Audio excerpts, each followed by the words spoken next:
We are ready to go. Well, good morning. Welcome to the regular monthly meeting of the Longmont Housing Authority. Today's Tuesday, August 18th. It's 8 o'clock, so we'll go ahead and begin the meeting. Olivia, if you don't mind doing the roll call. All right, for board members, we have Cameron Grant, Tim Waters, Harold Dominguez, Lauren Kelly, Jean Christopher, and Tom DeBee. Oh, and Arlene Zortman. We also have Kathy Bedler and Karen Roney from the city. Thank you. And we are being live streamed, and this is a public meeting, so we have an opportunity for public comment. If there's anybody watching that wishes to speak during the public invited to be heard session, which is item 5 on our agenda, you'll need to watch the live stream of the meeting on the City of Longmont YouTube channel, and there'll be instructions about how you can call in to provide public comment at the appropriate time. We'll also give instructions during the meeting, and they'll be displayed on the screen when it's time to call in to provide those comments. If you are making comments, just know that comments are limited to 3 minutes per person, and each speaker will be asked to state their name and address for the record prior to proceeding with their comments. And then lastly, and pretty important, please remember to mute the live stream when you call in to speak. And that'll be coming up in a few minutes on the agenda. Let's now turn to item number 2, agenda revisions and submission of documents. Are there any proposed revisions to the agenda or additional documents that we need to consider? All right, hearing none, we'll roll on to item number 3, approval of the agenda. Since there weren't any comments, I'd entertain a motion to approve the agenda. I'll move approval. We have a motion. I'll second. And a second. Olivia, I didn't hear who, but I think it was Tim moved, Lauren seconded. All in favor signify by raising your hand. We have unanimous approval, so the agenda is approved. Let's roll on to the minutes of our regular meeting on July 21st that were circulated with your packet. I'd entertain a motion to approve the July 21st minutes.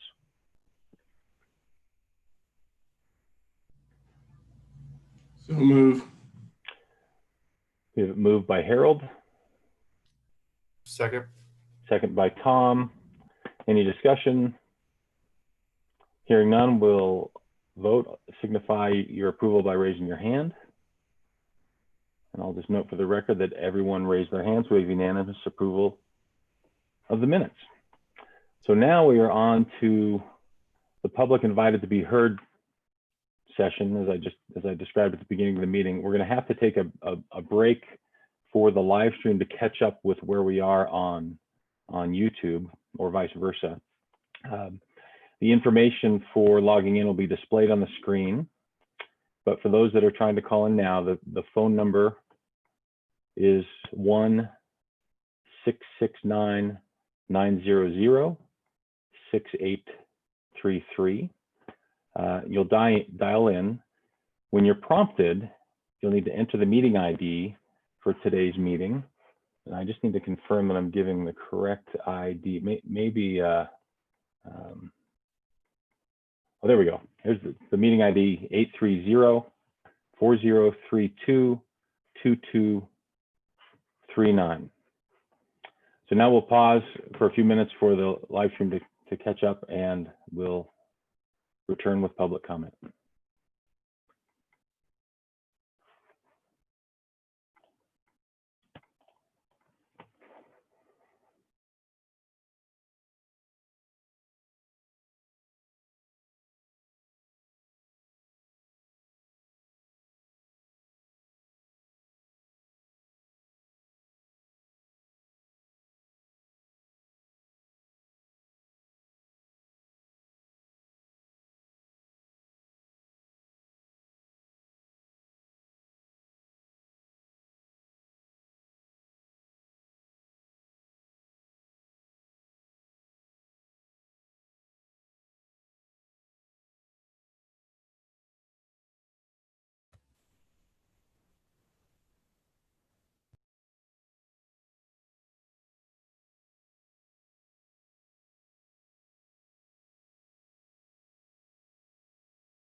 Chairperson Grant, looks like it's been 5 minutes, and we do not have any callers in the queue at this moment.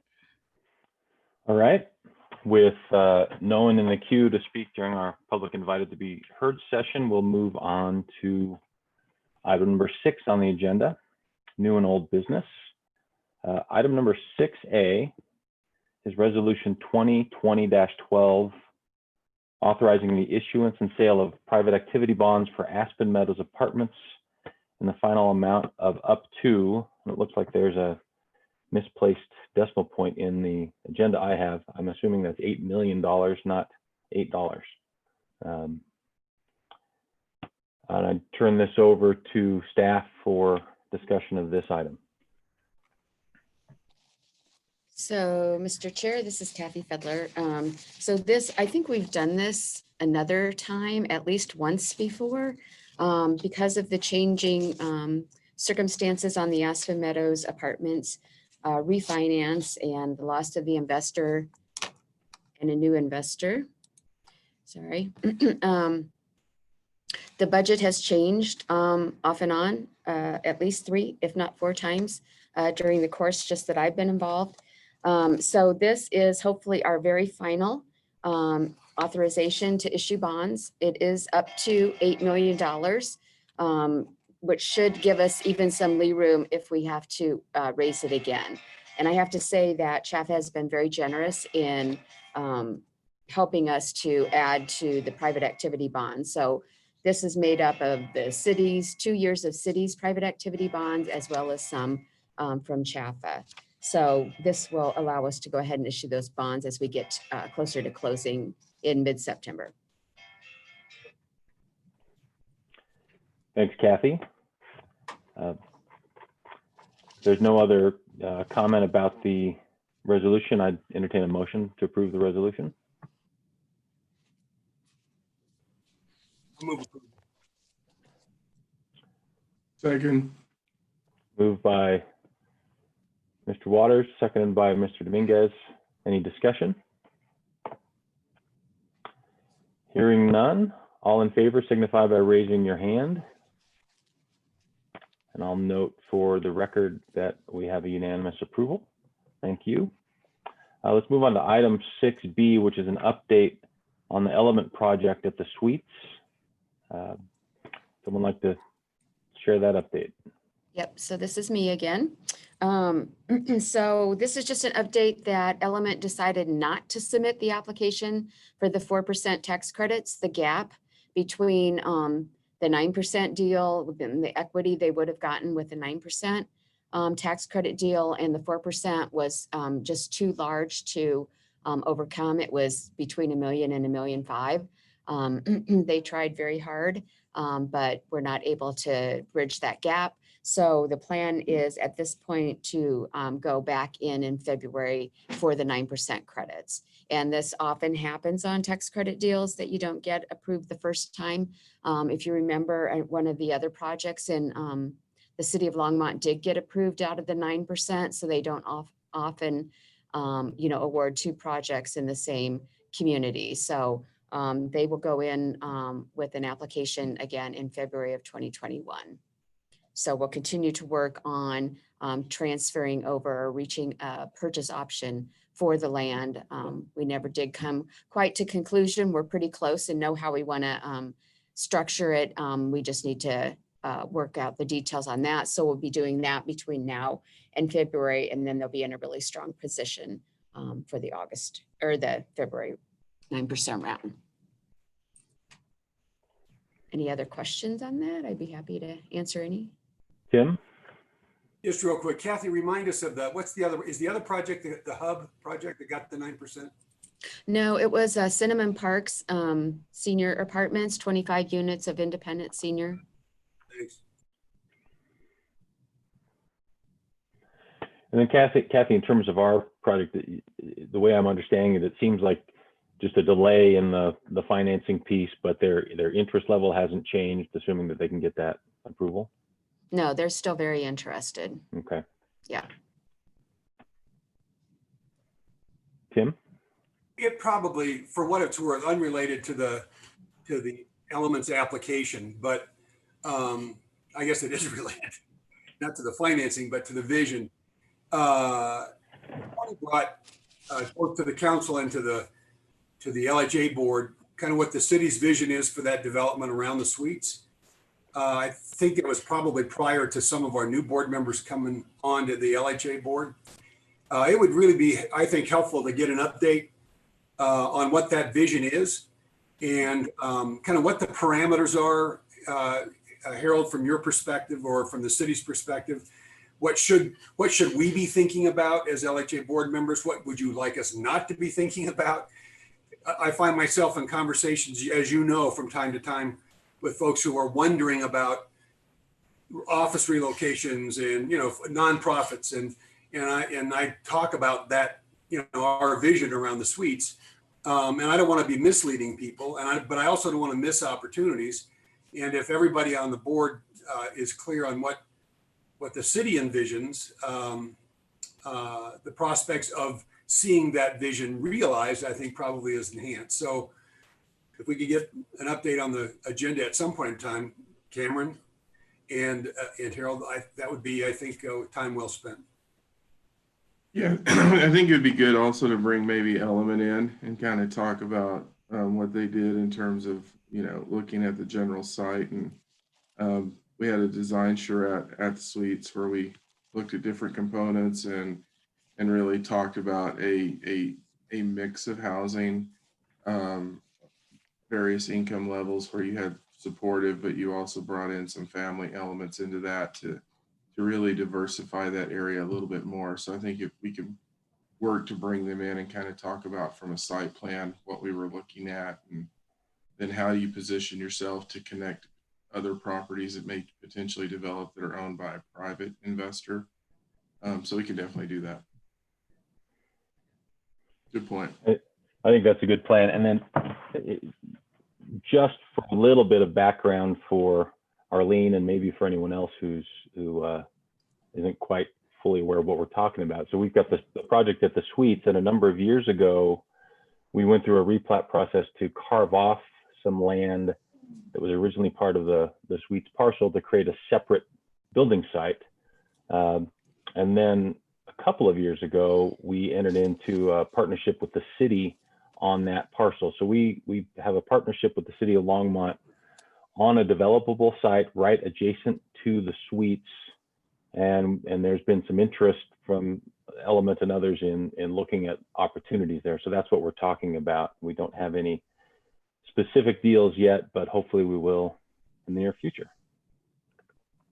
And I think too, if you remember, this is probably a good transition into the next piece, having a little bit more time for this to fully develop is not a bad thing as we talk about what we're looking at in terms of managing from an operational perspective related to the report we gave you. So hopefully things will come into alignment really well. Well, I will take that cue, Harold, and roll us on to item 6C, the continued discussion on the BSH strategies report that we first discussed at our special meeting last week.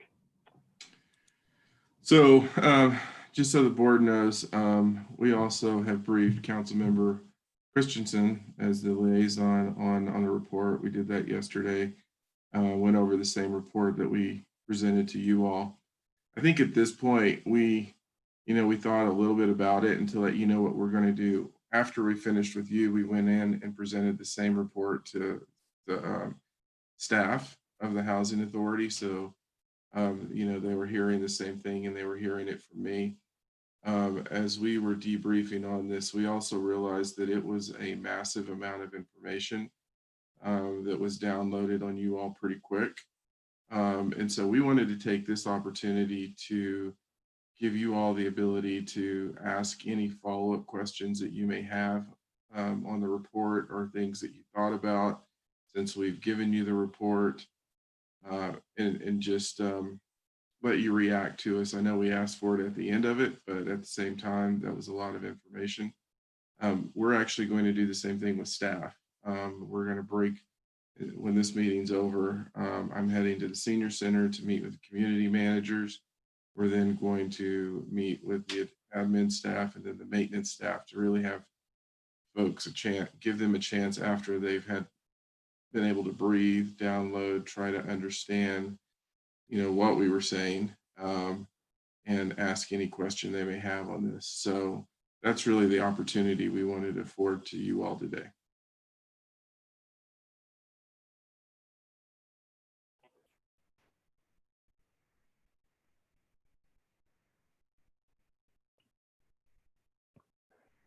Tim. Assuming that as you continue to get input and begin to kind of firm up what the activities will be, right? What you're going to do in response to the report and the recommendations, and assuming that at some point that translates into objectives, that are time bound and kind of smarter objectives, right? So, Right. So you're not pestered because I'm one of the ones that would be pestering with, where are we with this one and this one? As you know, right? I'm in terms of a plan. So all that said, you're going to get to a point, as you laid out that 2 months, 1 month, 3 months, 6 months, 12 months, right? Those kind of thresholds over the next 3 years. And the decision points at which we're going to arrive, hybrid model, just assume, right? Just take over LHA, or carve it out, send it back out as an independent, right? I mean, you've got Mhm. you haven't made, and it's not the right time to make those decisions. If in one of those that we decide, whether it's the hybrid or assuming, taking LHA totally under the wing of the city, at that point, does it become a wholly owned subsidiary nonprofit of the city, maintaining a nonprofit? Or does the board of LHA dissolve the nonprofit and assign all the assets to the city, and it becomes a department of the city? So that's there are a couple of options in that world, and that's where we'll have to work with multiple legal advisors on this issue, in terms of, because you also have the LHDC in the mix, and you have those properties under their own LLC. So we have to figure that out and how you bring those together. Then you have to look at the next phase to, do you dissolve it, or do you essentially have an overarching contract where it moves in? And then there will be a question for the council too, of, you want the council to sit as the board, but then have the housing authority board as an advisory board more than a policy making board. So there's many ways to get at that end result. And I think that's where we need financial advisors, legal advisors coming in to really outline, the risk profiles of each approach into that full absorption. But all those are possible. Yep. And that's what we're trying to do, is we're trying to step into, and that was the point of this, is that incremental step in, because you don't want to inadvertently take any options off the table that could potentially be viable down the road. And so that's why we're recommending the incremental approach. Thank you. And to your other question, what I want to do, because we've started talking about this, because we've said, here's this position we need to hire, here's this position we need to hire, we need the financial consultants. Once we at least had a comfort level that the board was comfortable moving in that direction, we also started looking at, so what's first? So first is obviously the consultants, but we're going to parallel that with hiring the maintenance tech. And the reason I want to start off with the maintenance tech is we're going to make a run at posting the maintenance tech as a housing authority position. And then we're going to evaluate the quality of applicants in that world, and then compare it to the quality of applicants that we typically get when we hire those positions within the city, because we want to start getting an understanding of, we talked about things like organizational reputation, quality of applicants coming in, all of those issues. So we want to have something very early on where we can start gauging what's really the issue that we're going to be facing in this. And we may learn something from that pretty quick. And we may be back to the board going, we need to look at an IGA where we move the staff via contract to the city, because we're seeing that there is a difference in who we have apply. And so we'll start there. The next position that comes in is then the accountant. And so we're going to lay all of the positions out in terms of a timeline and what we're trying to achieve by hiring those positions. And then you saw training in each one of those categories.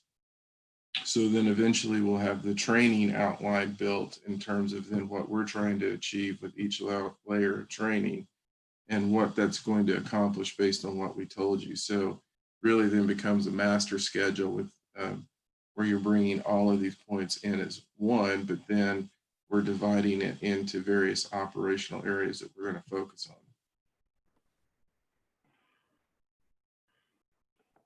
on. Tom.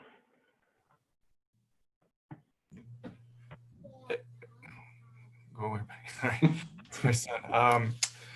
With the departure of the CFO, and you mentioned, the outstanding position of the accountant, who's doing kind of the finance and accounting services for the LHA right now? So we have several people doing it. We have Kendra, who does the accounting on all of our CDBG-DR and the work we did there. We also have Deanne Hansen and Susie, I forgot Susie's last name. McGinley, who they're from our finance department. Deanne is our, I think, chief accounting manager. And so she's the one that worked with Kente to get pay codes and access to all of the systems. So that we're doing that now.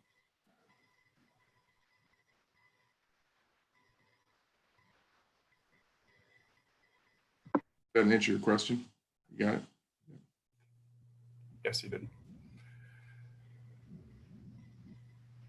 So Harold, I'm just wondering, I don't know whether, because we also had another staff departure, and I don't know whether the board, if the board knew that.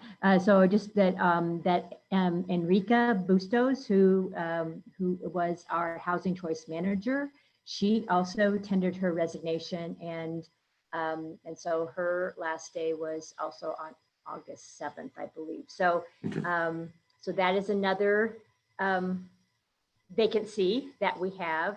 And as we had, shared with the board last week around having a contract with Quadel, that we should, we should be able to get that, fill that gap. Plus Tracy is going to take on, Tracy Dean Francesco is also taking on more of an active role in the housing choice voucher program. Now she had experience in doing that with the Fort Collins Housing Authority a few years ago. So we have a few holes to fill, and we are ramping up to get those, get those filled. But certainly our contract with Quadel will help us in terms of the housing choice voucher program and ramping up getting those vouchers leased.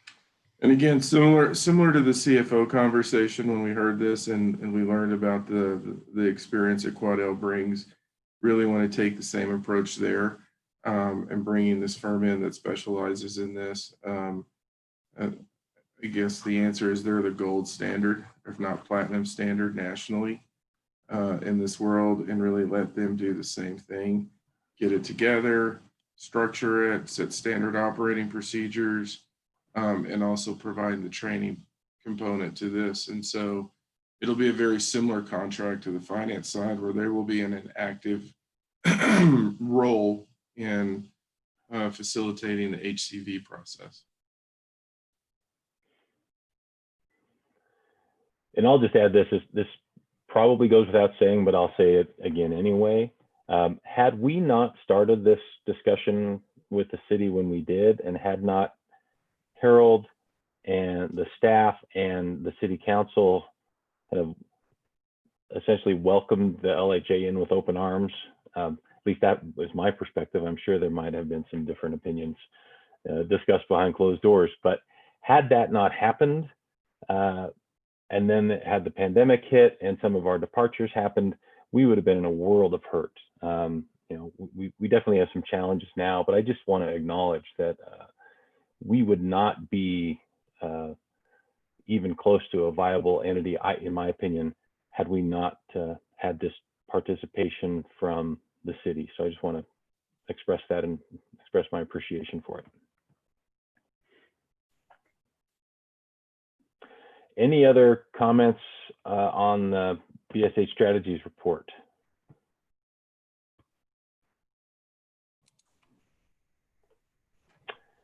All right, well, why don't we move on to item, or go ahead, Harold. Kathy, do you have anything?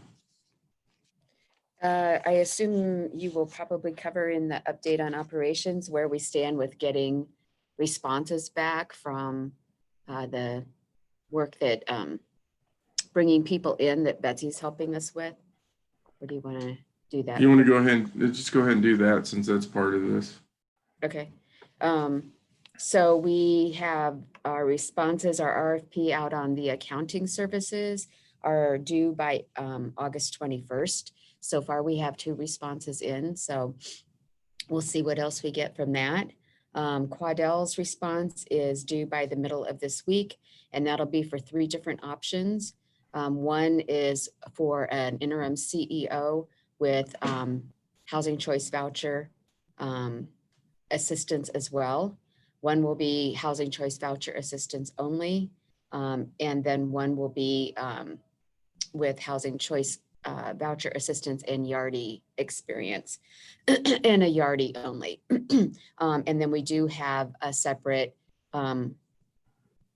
proposal in hand for a local Yardi expert. So we'll be able to compare Quadel's Yardi expert with the local one. So a number of different options, but the areas we felt we really needed the help with were in the, overall accounting management, help with the housing choice voucher, and Yardi for the 3 main areas. So that's coming in.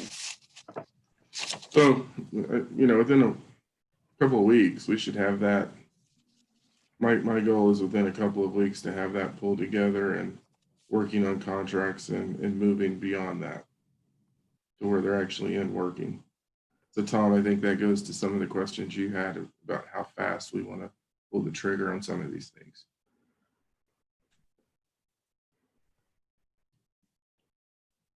Any other input on the BSH strategy report or related issues? All right, let's move on to item 7, the executive board member report. Cameron, if I can I'm jump, having sorry. a tough time getting there. I'm trying. Yeah, I know. I should have waved my hand. I just wanted to say at this point, based on last week's conversation, questions today, and what I heard from you all, we're full in on this now, and we're just going to start moving. That's why I wanted to give one more chance. And now I just wanted to say we're moving and we're going to be acting on those strategies. And a component of that obviously is going to be at some point our IGA between the authority and the city to make this this going to change as equitable as we can. I'm not yeah, sure it's going to change. There. Yeah. Right. Gene, do you have something? Harold started to ask the question I was going to ask a while ago. It sounds like you're developing a good this first, this second, this third kind of schedule. I think it would help me and possibly other members of the board and staff and whoever if you really flush that out so that we can know what to expect when. Because in the midst of all this hiring, you've also got some training that needs to get caught up throughout the portfolio. So I'd like to see a really tight schedule of what's going to happen when. Yeah, that's part of our plan. We just didn't want to be presumptuous and spend time on something that we may have to redo. Gotcha. Or at least that's what was in my mind, but now that's what we're on. Okay.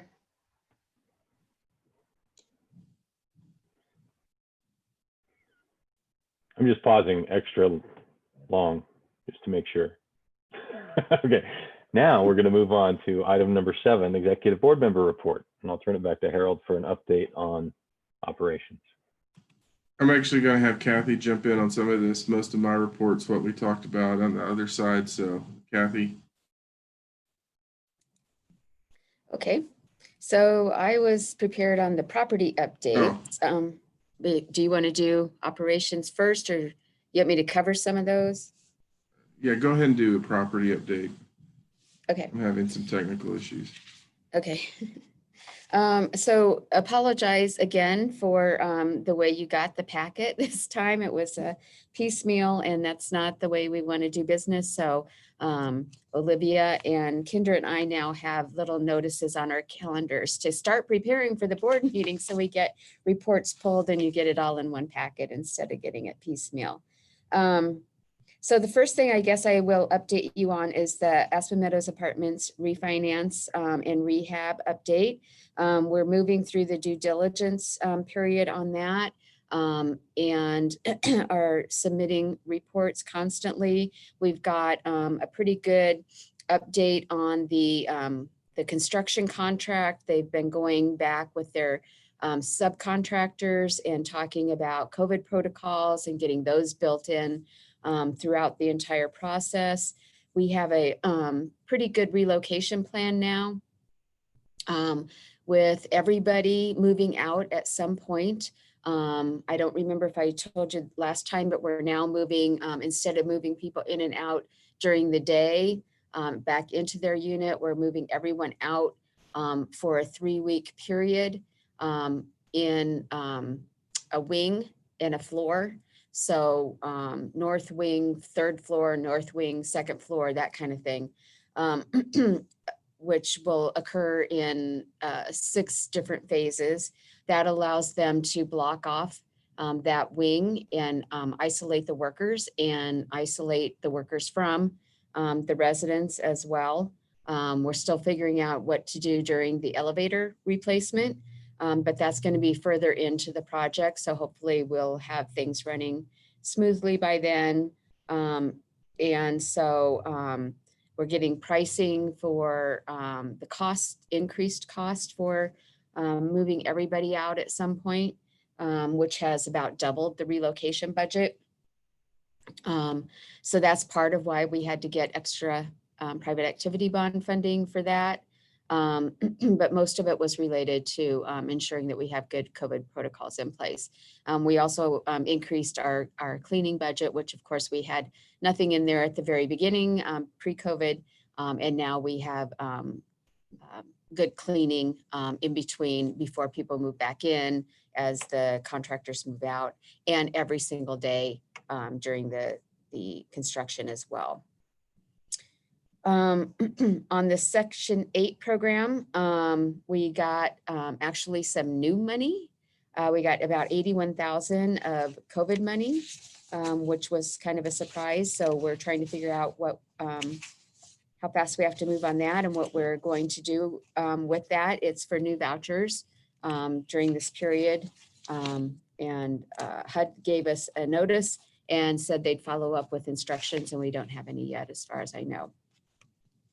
We're also working, getting prepared to lease up about 80 units or leasing 80 vouchers to release out into the community. We've been sitting on a reserve of funds and have been trying to coordinate with HUD on exactly what it is. We still don't have an exact answer, but we feel very comfortable that we could really lease up to that many and not go over what we have available to us. On the vacancies for the properties, they're a little bit higher than they were last time. There are 4 units available at Aspen Meadows Apartments, which we're holding open during the rehab. We're doing that on purpose in case we do need to move people in and out. And it didn't seem 3 of the vacant units are in the first wave of construction, so it didn't seem very fair to lease up and the next month ask people to move out for 3 weeks. So we're going to wait until those units are done. The fourth unit is in the third wave, I think it is. So that'll probably happen right after the first of the year that we'll lease that. So there are 9 units at the suites. One is the manager's unit, so that's always going to show that one is vacant. 7 others are currently vacant, with 3 that moved out July 31st. So just got possession the 1st of August. 2 of the units were contaminated with meth, and cleanup either has been estimated, approved, or is underway. 1 had mold, and we're just finishing up that remediation with new cabinets being installed, and then that one will be released to lease yet this month. 1 had been smoked in, so it had a heavier cleanup that was required on that one. And we've got 2 applicants currently being processed and have asked MHP and LHA Voucher or Section 8 to submit some more applicants so we can get those units leased as soon as they're available. And then there are 3 units at Aspen Meadows neighborhood that we are working on leasing those currently. So that's the primary ones. There's a couple at Spring Creek that are turning, et cetera. We are also working on wait lists, opening wait lists. The LHA has not opened any of their wait lists for a while, and each property needs to have a wait list as well as a Section 8 program. So we are working on opening those up and getting those protocols in place. On the aged receivables report that you received, we don't have June and July closed yet. I think Harold mentioned maybe earlier or at some point, I think we mentioned that LHA had been closing quarterly. That does not lead to good statistics and a good way to manage budgets, and doesn't really align with what the investors want to see. So we are working to start closing monthly and on a more consistent basis doing that. So Kendra and Susie and Deanne have really been working on setting up protocols to get things closed on a monthly basis. So at this point, the receivables, age receivables report isn't really a very good indicator of anything. But as we get those monthly closes happening more often, this is going to be a really good report to bring in. So stay tuned for that. And we'll do some comparisons at that point. And then you got a couple of different reports on budgets versus actuals. The first one that you received showed actuals through July 31st compared to the full 2020 budget, which is kind of interesting that we are ahead of income on our net income collected versus where we'll be by the end of the year. So that basically shows that there's some expenditures that will happen towards the second half of the year. And then the other report you got was expenditures as of June 30th, with then a comparison to both the June 30th budget and the end of the year, the full 2020 budget and the variances. So I don't necessarily have anything to point out on those. Any feedback that you have on which is a better way to show things. This time we summarized everything by property as opposed to showing you that entire spreadsheet by property. So just start thinking about how you'd like to start to see this data. If you want the more detailed data by property, if this is a good summary, if we get to the point where we want to institute a budget committee again, or a finance subcommittee of the board that could get into the more detail, however we want to start providing this information. We're starting to get really familiar with the reporting and getting some better data so we can, I think, do a little bit more for you depending on what you want to see. The Fall River property is on track to convert to its permanent financing in October. We've been sustainable so far, haven't had any move outs in Fall River. So that's on track. We're doing a lot of the final paperwork on that. We are looking forward to a monitoring by CHAFA of the Aspen Meadows Apartments, Aspen Meadows Neighborhood, Spring Creek and Fall River, all between August 26th and September 16th. Those will be virtual monitoring, so we'll prep the files that they want to see and then send them to them virtually, and they'll review them and then give us the report. And then I already touched on that we're opening the wait list for most of the properties coming up. So we'll be giving more information on that as that happens so that you can let people know that the wait lists are open and what all that entails. So are there any questions on any of that? Tom, go ahead. Yeah, I just had a couple questions. So you mentioned the meth in the suites. How long does that cleanup normally take? And what is typically the cost of that cleanup? So we have 2 units at this time that had meth smoked and cooked in them. One was worse than the others. It tested throughout the entire apartment. The other one was just in the bathroom. So that one's a smaller cleanup. I think it was like 1,500. The full one was about, I think it was about 4,500 if I'm remembering our estimates correctly. That one will obviously take longer to do. They're usually, a lot of times they're out for a month or two, offline for a month or two. I don't remember what the time estimate was on these. We are getting slightly better, unfortunately. It's not necessarily a good thing at turning those units. Have people lined up that can come in and give us cost estimates more quickly and that kind of thing. So it is moving more quickly than we've had with some of the prior units, like at Aspen Meadows Neighborhood, that took months and months and months. And the mold issue was that just was that from a tenant, or was that just a building issue? I think it was a building issue that started before we took over, I think. And I can't really remember, but I think it was a building issue. I don't think it was related to the tenancy on that. And then on the housing choice vouchers, so did I hear you right? We have additional 80 vouchers? Yes, and then we're going to lease. Have a wait list that we just go off of that? We do have a wait list, but it's 2 years old. So we have been contacting people on that. But as you can imagine, after 2 years, it's kind of hard to find people, or people are not responding because they've moved on, whatever. So we are going to exhaust it, and then we'll open it back up again if we don't get sufficient numbers, which we probably will not. Yeah, because that 80 is pretty significant. That's a decent Yep. amount. It is. It is. It's, yes. I don't know why we were sitting on those, but you know, we're ready to move now. Okay. Developer fee, it said it wasn't budgeted for. What is the value of that? That is a good question. I do not know that off the top of my head. What is still outstanding? We are still trying to get a handle on all of that. So I can mark that down and have a report for sure. Either send that out separate or have it for the next board meeting. Okay.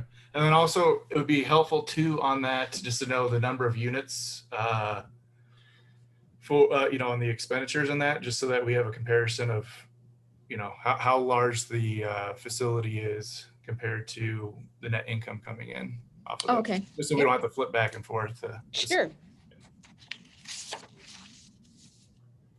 Good comments. That's all I have. Tim.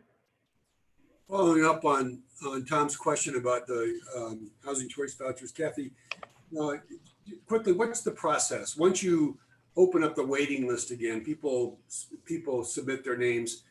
When they come up on the waiting list, what are the criteria? What are the steps they go through? So if somebody asks, or we're suggesting to somebody that they get on the list, we could also say, and here's how it's going to work. So why don't we put together like a 1-page sheet that explains all that? Tracy's the expert in that. So I am just going to go out on a limb and say that usually there's like a pre-application form for the wait list. So you gather some information, but not the full depth and breadth of what you would need. so that you can tell generally their income, some of their other information. So if there's preferences that you can tell preferences, so age, if they're homeless, and those kinds of things, whatever relates to the preferences you might have in place. And then you're on the wait list, and usually then it is not a 1, 2, 3, 4, 5, other than the preferences.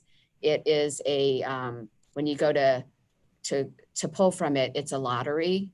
So the numbers may be attached to their name, or they're randomly assigned a number, and then you randomly pull numbers. So everyone has an equal chance, basically, other than, like I said, the preference units or the preference folks. And then a packet is sent to them that they fill out and bring in that gives all the information, the full details on income and circumstances, and the full packet. And then those get processed in order. Just a related question to that. For people who don't know if they qualify, but are housing burdened or are homeless, or need this kind of assistance, is there any place they go for some kind of technical assistance in terms of paperwork, how to work through the process so that it satisfies it checks all the boxes for HUD and for LHA and for the city, and keeps people current, right? And legitimate, or I don't know, acceptable in terms of their application? So our housing choice voucher specialists are really good at helping people through the process, and they're allowed to do that. They can't give any kind of preferences for anybody, but they can help people with their the application, filling out applications, that kind of stuff. Our senior center staff are also very knowledgeable about that process, as a lot of the social service agencies in town help folks a lot too. So what we usually tell people, and I think we're going to try and see if we can do this in a more user-friendly fashion with our announcements on our website and in the paper when we do open it up, is explain a little bit more about the process, and suggest, especially for older adults, that they, if there's one property in particular they're really interested to get on that wait list, but otherwise try and get on everyone to see which one, might come up first, and then make a choice about what they, where they want to go, kind of thing. So I don't know if I fully answered your question, but our commitment is to try and be less HUD language centric, which is what ends up happening a lot of times on these, because folks are so concerned about making sure they check all the boxes for HUD, but really trying to explain things in a more user-friendly fashion. Matthew, are the housing choice voucher specialists your staff? Mm-hmm. So they're the folks at the LHA. We have 2 specialists at the LHA. So I think the one thing that I would add, and Kathy's alluded to it, is that we really are looking at a refinement and a revision of the waiting list process for the Longmont Housing Authority, for the voucher program, for getting into the residential properties. So it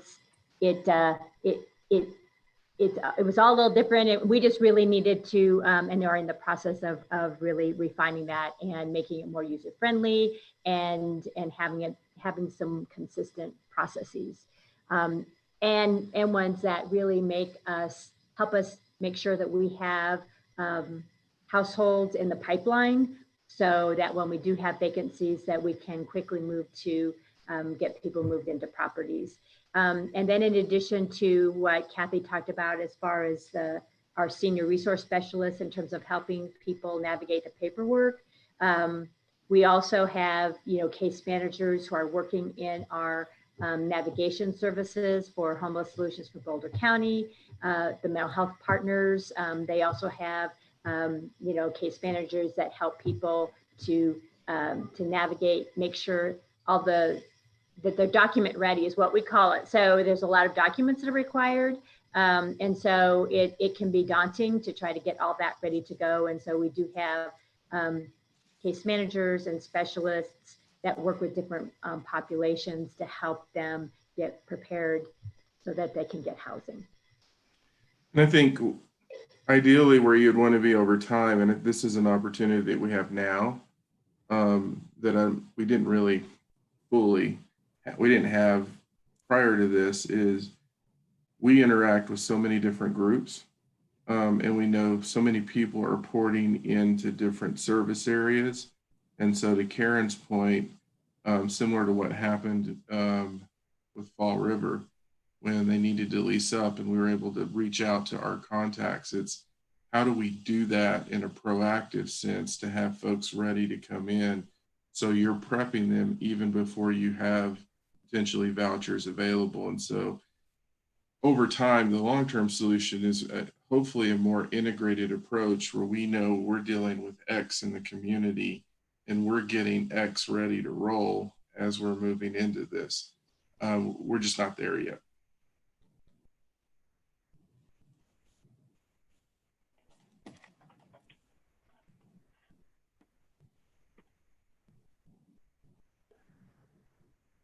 Any other property updates or operational updates? Yeah, so I'm going to cover a couple. So we talked about this as part of the strategy document, but we are really getting ready to move pretty fast on the IT side. To give you an example of what happened, we were trying to have our video Teams call with the staff, and something went out with the computer system at the main office. So we had to move everyone to the senior center to be able to deal with it. And so we're getting ready to move pretty quickly as we look at CARES funding, and ultimately council will have to approve this as we're putting it all together. But we think there is an opportunity to utilize some CARES funding as a grant to the Housing Authority.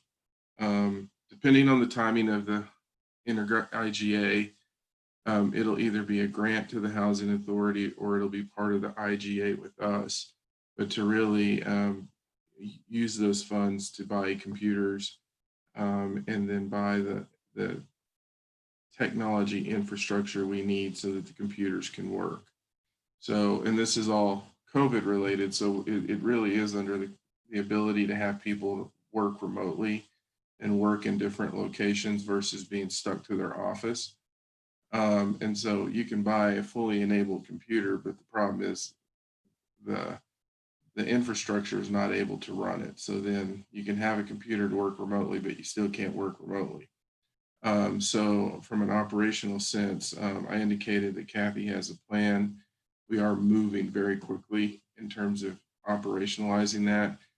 Peter Gibbons, who is one of our FEMA extraordinaires and really embedded in the CARES work, there's going to be a presentation Thursday that he's going to with the state to understand, how they're going to process it, what they're going to look at, and how this relates to an OIG audit down the road. And after Thursday, we'll have a very clear sense of that.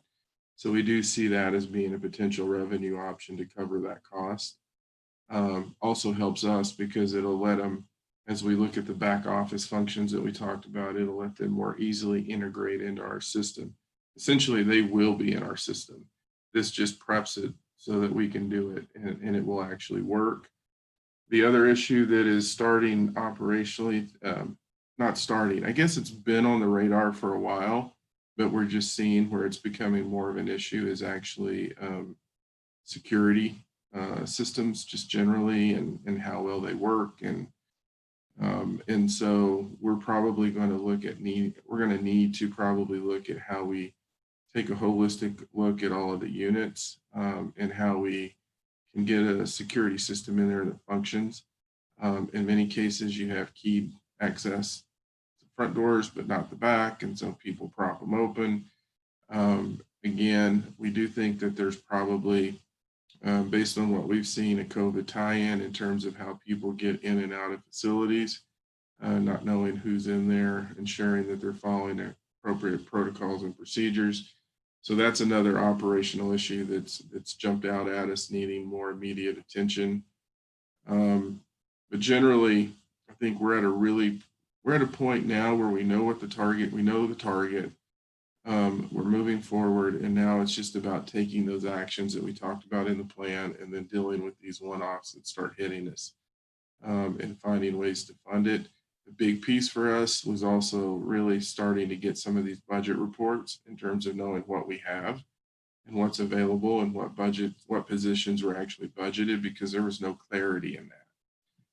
And so now we're getting the clarity, which allows us to start taking the actions that many folks have wanted us to take.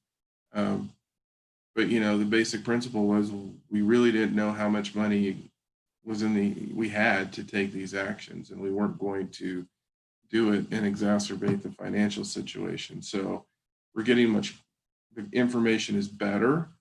We know what we have, and so now we're going to be able to start pulling the trigger on some of these things.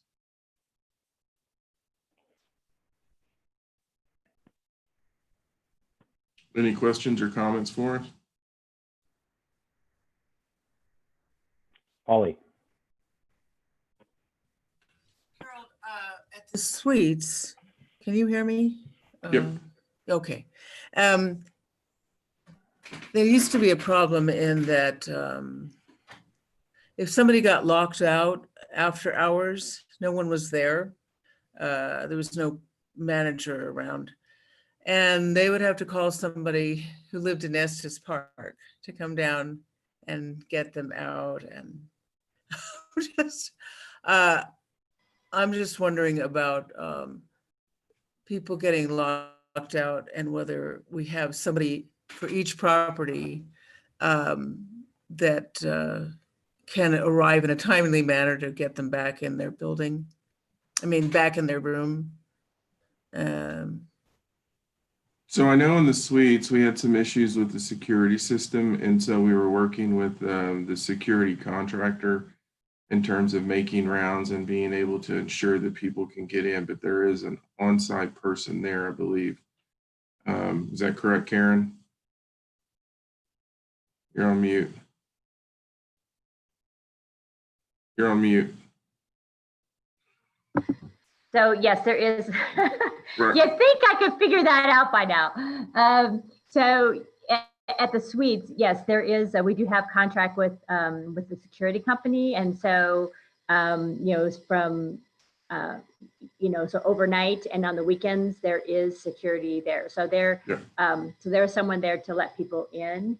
I don't know how. Obviously, during the other properties, the community managers aren't there overnight, but they also have, some of them have some on-call resident managers.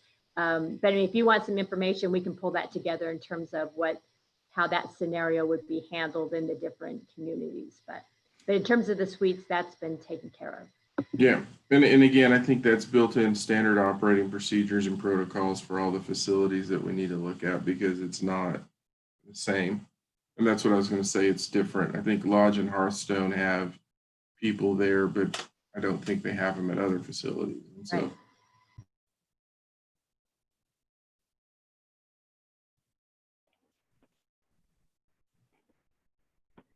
Anyone else?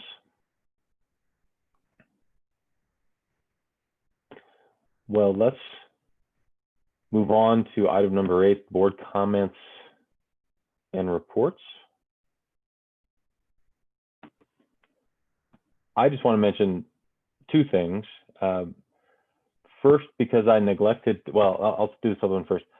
I don't think we discussed this at our special meeting last month, and you've all seen the email, but Fall River did receive an award, the People's Choice Award from Housing Colorado, which I think is wonderful news that reminds us that there are an awful lot of positive things happening at the LHA while we kind of dig into some of these other issues that we're cleaning up. So congratulations to everybody who was instrumental in making that happen. And then secondly, I totally missed this at our last meeting, and I apologize to Arlene, and her video's off, so I hope she's still at least listening. And there she is. I wanted to welcome you, Arlene, to the Housing Authority, and maybe give you a minute or two just to introduce yourself to to the board and the staff for those that may not know you. Thank you. This is actually the second time I've lived in Longmont. I lived here when I was going to high school, so I graduated from high school here, Longmont High School actually, and then went to Denver to go to school and to work, and then just moved around various areas of the country until settled back in here again 2 years ago. In the meantime, my parents lived here for 40 plus years until they passed away. So there's a lot to absorb, So I'm excited about this. Well, welcome. We're glad you're with us. Thank you. I'm sure it'll be a smooth ride, just like it has been for the rest of us. I'm sure. Any other board comments or reports? Dr. Waters.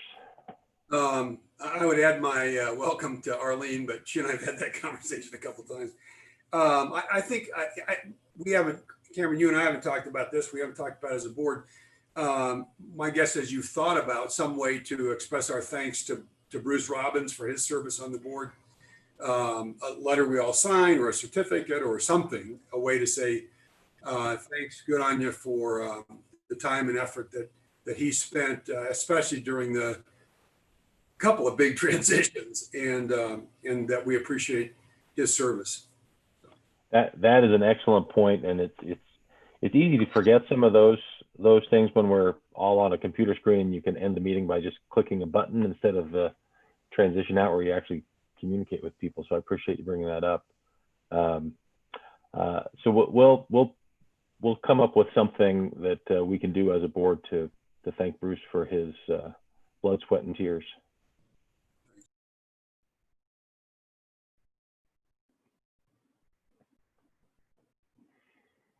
Well, if there is nothing else, I'll just remind everyone that our next meeting is scheduled for September 15th. I think we will stick with the 8 o'clock start time, unless that's horribly challenging for anyone. It was challenging for me today because it was also the first day of online high school for my high school senior, and we were both fighting over the Wi-Fi connection and making sure everything was functioning simultaneously, but it seems to be working, so knock on wood. So we'll reconvene a month from now on September 15th. And if there's nothing else, I'd entertain a motion to adjourn. So moved. Second. Moved by Dr. Waters, seconded by Commissioner Dominguez. All in favor, raise your hand. If you're opposed, I'm not going to pay attention. We are adjourned. Thanks, everyone. Hi, everybody.